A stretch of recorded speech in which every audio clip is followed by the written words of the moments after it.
Bonjour et bienvenue sur votre chaîne AJ4 Cadence, infopromo.com. Je suis votre présentatrice Sandrine Bala et encore heureuse de vous retrouver une fois de plus sur votre chaîne favorite AJ4 Cadence Infopromo.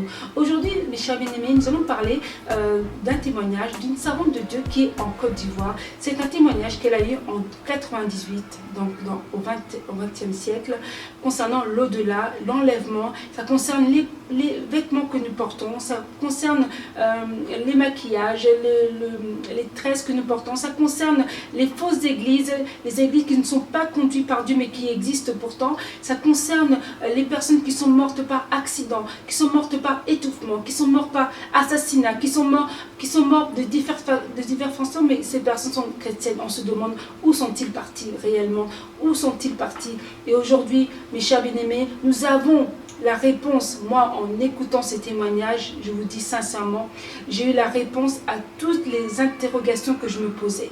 Et aujourd'hui, je vous invite vraiment à suivre ces témoignages qui seront en plusieurs parties, mais c'est pour votre édification. Ce témoignage va vous renouveler. C'est le témoignage véridique qui a commencé avant le témoignage de Angelica Zambrano. Ça a commencé déjà depuis 1998. Tous les témoignages qui sont passés après sont des confirmations. Mais les premiers que j'ai eus, que j'ai écoutés, sont vraiment anciennes et sont des témoignages qui m'ont vraiment apporté. Et j'aimerais partager cet apport que j'ai eu, cette consolation, cette édification que j'ai eue pour vous, afin que vous aussi vous soyez édifiés et de grandir encore, de vous attacher encore plus au Seigneur, qui est le seul chemin qui mène jusqu'au ciel. Que le Seigneur soit béni. Suivez ce témoignage, c'est en plusieurs parties et je vous laisse vous régaler avec le Seigneur Saint-Esprit, Dieu le Père, Dieu le Fils. À très bientôt.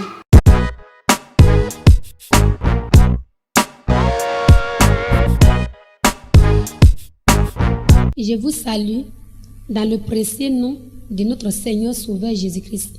Je vais vous rendre un témoignage. Mais avant de vous rendre le témoignage, je vais d'abord vous chanter un petit chœur qui dit « Ce que Dieu a fait pour moi, je ne peux pas tout raconter. » Ce que Dieu a fait pour moi, je ne peux pas tout raconter. Ce que Dieu a fait pour moi, je ne peux pas tout raconter. Ce que Dieu a fait pour moi, je ne peux pas tout raconter. Il m'a sauvé, il m'a lavé dans son sang. Ce que Dieu a fait pour moi, je ne peux pas tout raconter. Ce que Dieu a fait pour moi, je ne peux pas tout raconter. Ce que Dieu a fait pour moi, je ne peux pas tout raconter. Il m'a sauvé, il m'a lavé dans son sang. Par lui je vis, alléluia. Je vis, alléluia. Je vis, oh gloire à Dieu. Par lui je vis, alléluia. Je vis, alléluia. Je vis, oh gloire à Dieu. Par lui je chante, alléluia. Je chante, alléluia. Je chante, oh gloire à Dieu. Par lui je chante, alléluia. Je chante, alléluia. Je chante, oh gloire à Dieu. C'est vrai. Dieu a fait pour moi de grandes choses, mes amis. J'étais une jeune fille qui avait aimé un homme avec qui je suis restée fidèle jusqu'à aujourd'hui. Je vais vous dire que dans nos débuts de fiançailles, ça n'a pas été facile. Des gens qui ne sont même pas de ma famille s'opposaient à notre union. Beaucoup de rapports ont été faits. C'est ainsi que mes parents m'ont fait appel pour m'entendre. Je leur ai dit que tout ce que vous avez entendu de cet homme, c'est la vérité. Mais je l'aime. Et il m'a encore posé cette question. Un homme qui ne fait que changer de femme, et présentement aucune femme n'est chez lui à la maison. Penses-tu qu'ils pouvaient aussi te prendre comme femme? Je leur ai dit, c'est vrai, tout ce que vous venez de me dire.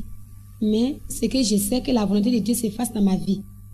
Et ils lui ont aussi fait appel pour l'entendre.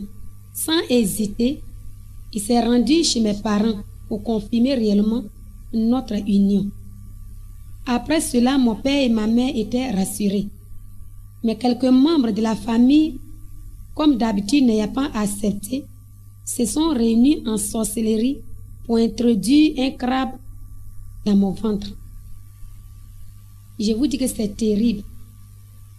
C'est vraiment terrible lorsque la douleur se déclenche. Je ne sais même pas si quelque chose même pouvait être là pour calmer la douleur. Dans quel hôpital nous ne sommes pas partis? Quel médicament mon mari n'a pas payé?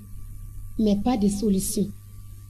C'est ainsi, Dieu qui m'aime, Dieu qui m'a envoyé sur la terre et qui sait ce que j'allais faire plus tard, par l'intermédiaire de mon grand frère, m'a fait partir à moi pour me faire délivrer par le jeûne et la prière par un prophète de l'église évangélique du réveil des mains.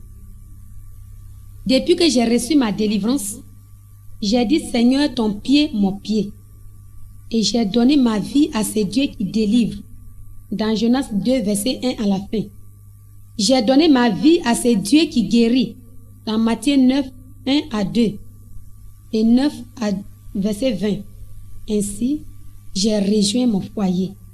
C'est pour vous dire, vous qui avez donné votre vie à Jésus, serrez votre ceinture, car l'ennemi passe par tous les moyens pour renverser les enfants de Dieu. Mais toi, chrétien, sois ferme. Dans Luc 6, 22. Ce que j'ai reçu comme épreuve, si je vais rester là en train d'énumérer toutes ces choses, mes amis, un jour ne suffira pas. Même une semaine ne suffira pas. Même un mois ne suffira pas. C'est ainsi que l'année 98 a été une année très pénible au moins. Cela a commencé par ma mère. Et c'est chaque année, quand elle tombe malade et qu'elle arrive, malgré les analyses, les radios, nous ne trouvons rien. La maladie se calme et elle retourne. Et l'année 98, lorsqu'elle est arrivée, j'ai dit à mon mari, nous allons prendre cette responsabilité tout en passant par le jeûne et la prière et aussi par les remèdes de l'hôpital pour voir ce que nous allons obtenir comme résultat. On jeûnait et on priait. La première radio qu'elle a faite, le docteur me fait entendre qu'elle a 2 cailloux dans ses reins. Je vous dis que pour moi, c'était la première nouvelle. C'est du jamais vu. J'ai dit au docteur, est-ce que cela peut exister? Il m'a dit oui. On a persévéré dans la prière. Et la deuxième radio qu'elle a faite, pour qu'on puisse opérer ses reins, le docteur me fait entendre qu'il n'y a plus rien. Je l'ai élevé. J'ai loué mon Dieu et jusqu'à présent, je continue de le louer. Car je sais qu'il est un Dieu qui fait des prodiges et des miracles. Dans Matthieu 14, verset 15 à 20. Ensuite, c'était notre fille qui était au lycée Sainte-Marie, qui est paralysée. Quand je vous parle de la paralysie, même la voix, quand elle parle, elle bégait. Malgré les analyses, les radios, les sérums, les piqûres, les comprimés, mais pas de solution. Nous nous sommes retrouvés à l'hôpital. Et un jour, ma belle-mère, aussi qui a eu la compassion, s'est rendue à l'hôpital pour me consoler. Une semaine après, elle pique une crise et elle meurt. Mes amis, je vous dis que quand je ferme mes yeux pour prier, ce sont les larmes qui coulent. Je dis, Seigneur, je ne pourrai jamais dévier la voie, quel que soit tout ce que l'ennemi va m'envoyer. J'ai persévéré. J'ai pris l'enfant et je suis venu déposer à la maison. Je suis allé d'abord faire les cérémonies de ma belle-mère et revenir. Et quand je suis arrivée, j'ai pris le téléphone pour appeler le docteur. Si nous pouvons encore revenir pour terminer les soins. Il m'a dit que quand nous sommes partis, dans les analyses que nous avons faites, il a découvert le germe de la méningite. Mais de revenir pour soigner la méningite. Je vous dis que quand je venais à la maison, j'ai dit méningite. Où tu es quitté, tu ramasses tes bagages et puis tu libères la vie de ma fille. Et je suis arrivée, j'ai dit ma fille, nous allons jeûner et prier. Il est le même qui a délivré les reins de ma mère. Il est aussi le même qui va te délivrer. Et nous sommes retournés à l'hôpital. Quand ils sont venus prendre l'eau pour aller faire l'analyse, le deuxième résultat, le docteur me fait entendre qu'elle n'a plus rien. Je vous dis que j'ai élevé le Seigneur. Je l'ai loué. Et chaque jour, je continue de les louer. Malgré qu'elle ne marchait pas, ils nous ont dit de venir à la maison. Et nous sommes venus à la maison. C'est là que j'ai appris qu'il y a un frère à qui Dieu a fait la grâce, qui prie et qui guérit par la prière. Je me suis rendue chez lui. Quand je suis arrivée, il m'a donné rendez-vous sur 3 mois. Je vous dis, quand je suis sortie de chez lui, j'ai prié et j'ai prié seul dans la rue comme quelqu'un qui avait perdu son sens. Je disais, Seigneur, cette force qu'il a, ce n'est pas de lui-même. C'est toi qui lui as donné cette force. Pourquoi ne pas aussi me donner cette force pour que je puisse prier pour délivrer mes frères et mes sœurs? Seigneur, ce n'est pas pour m'enorgueillir, ni pour m'enrichir, mais c'est pour gagner des âmes dans ton royaume. Tous les jours de ma vie, chaque jour dans ma prière, je dis, Seigneur, fais pour moi quelque chose.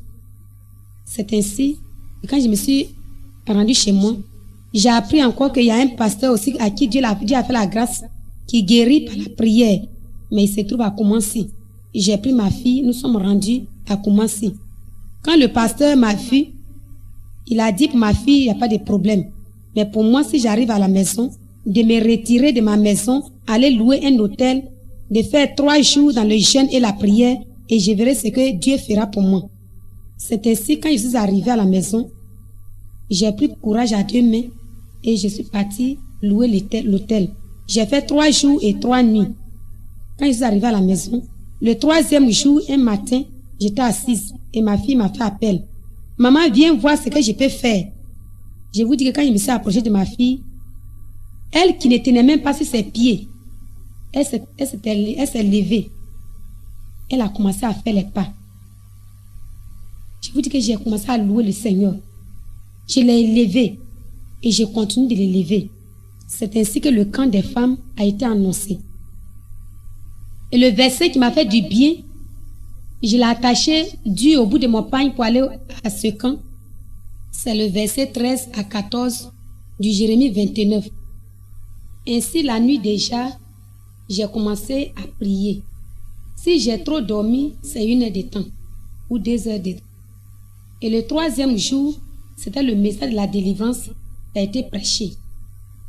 Je vous dis que moi, qui avais 13 à 14 ans de conversion, et étant encore la première responsable des femmes dans mon église, quand j'étais assise, au moment où le message passait, je voyais encore des liens dans ma vie. Et après le message, lorsque le pasteur a lancé l'appel pour la prière, je vous dis que j'ai été la première personne à me lever, sans regarder mon titre et mon ancienneté. Et après la prière, j'ai senti réellement que j'étais délivrée.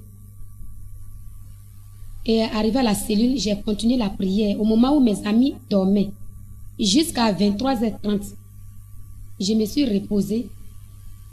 Et je vous dis que je ne dormais pas profondément. Un léger sommeil. Je voyais, le Seigneur avait envoyé beaucoup de cadeaux. Et au milieu de ces cadeaux, il y avait 2 sœurs qui étaient au service du partage de ces cadeaux-là. Et ce que moi j'avais reçu, c'était l'alliance de Dieu et j'ai ouvert mes yeux. Tellement que j'étais contente parce que pour moi, depuis longtemps, je cherchais la bague de mariage. Je croyais que c'était la bague de mariage. Or, c'était l'alliance de Dieu. Et j'ai continué la prière jusqu'à 4 heures du matin. Au moment où j'étais un peu fatiguée, je voulais me reposer.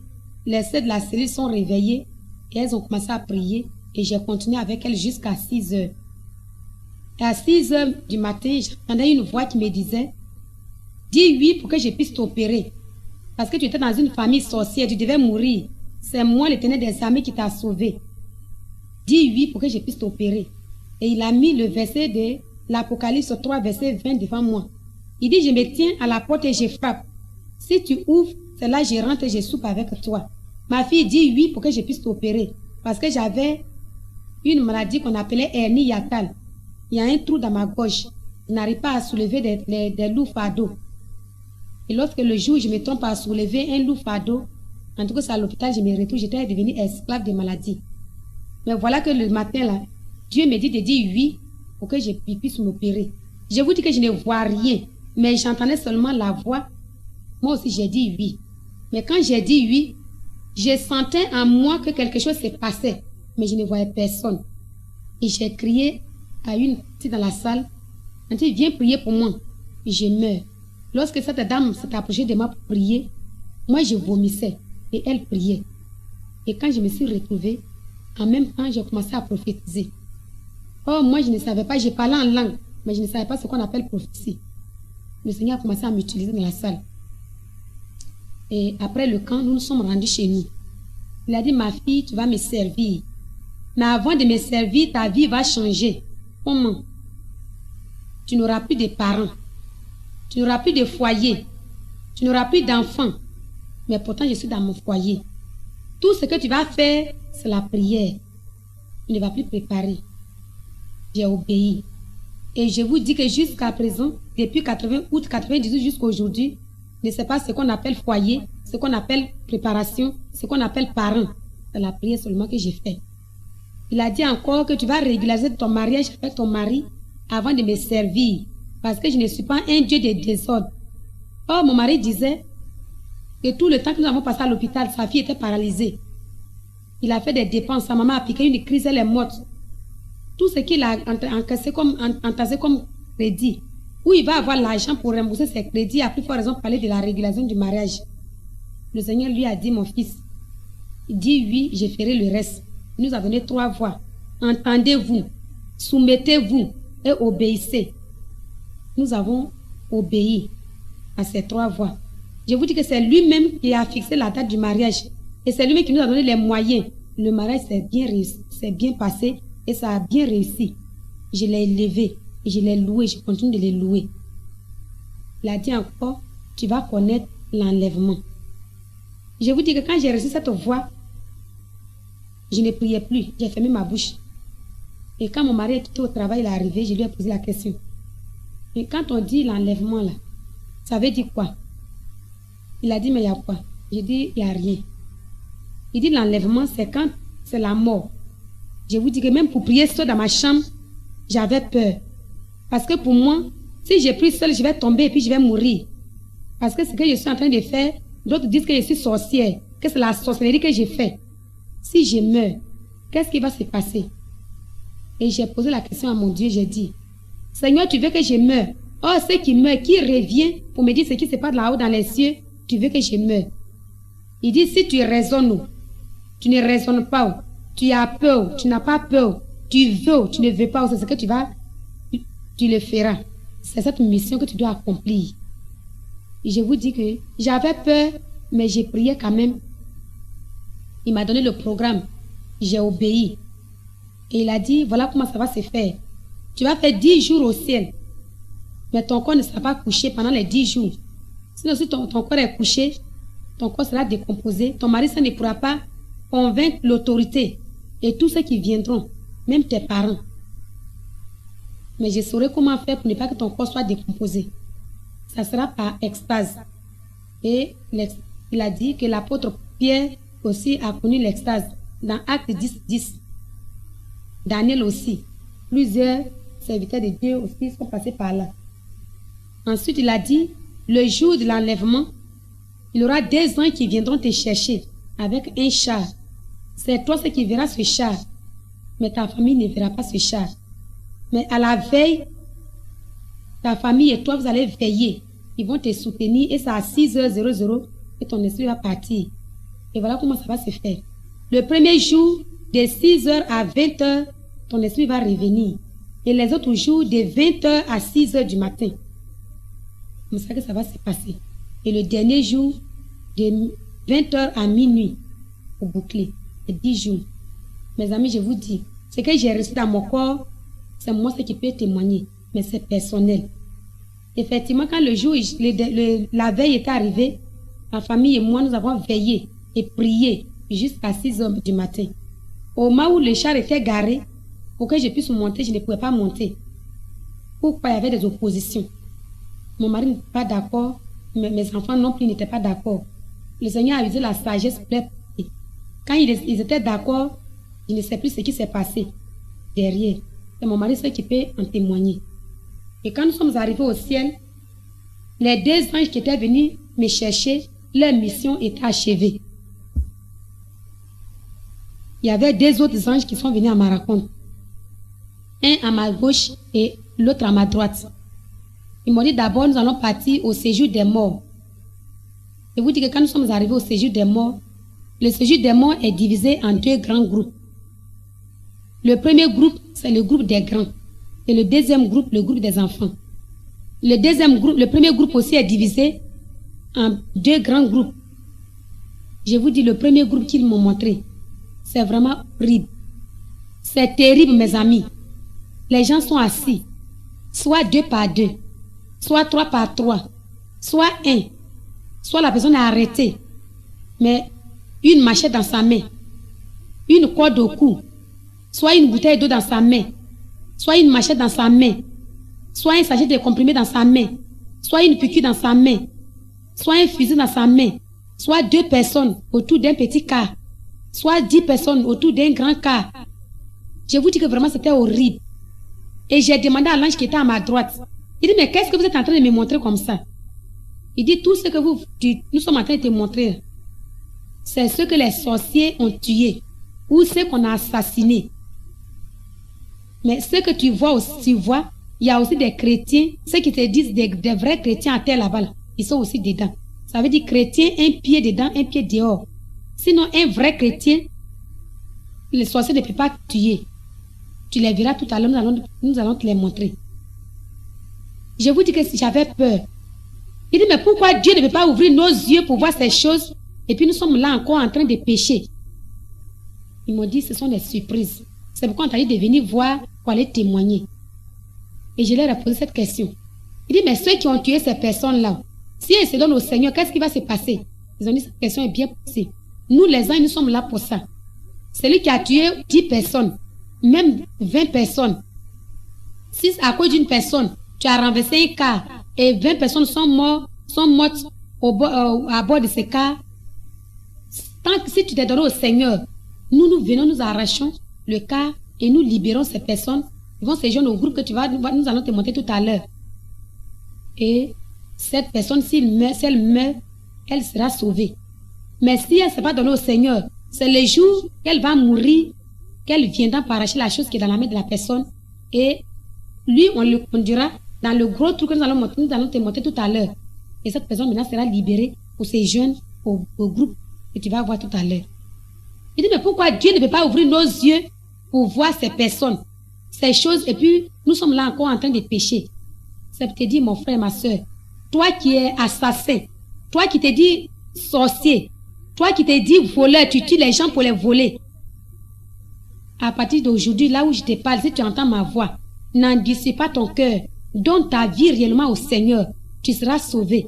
Sinon, ce que tu as tué t'attend au ciel. C'est le jour que tu vas mourir. Tu iras pour arracher ce que tu as pris pour les tuer. Et toi, ils vont te conduire dans le gros trou et ces personnes seront libérées. Mais si tu donnes ta vie au Seigneur, à là où tu entends ma voix, tu seras sauvé. Le jour où tu vas mourir. Et ils ont dit, tu as vu? J'ai dit oui.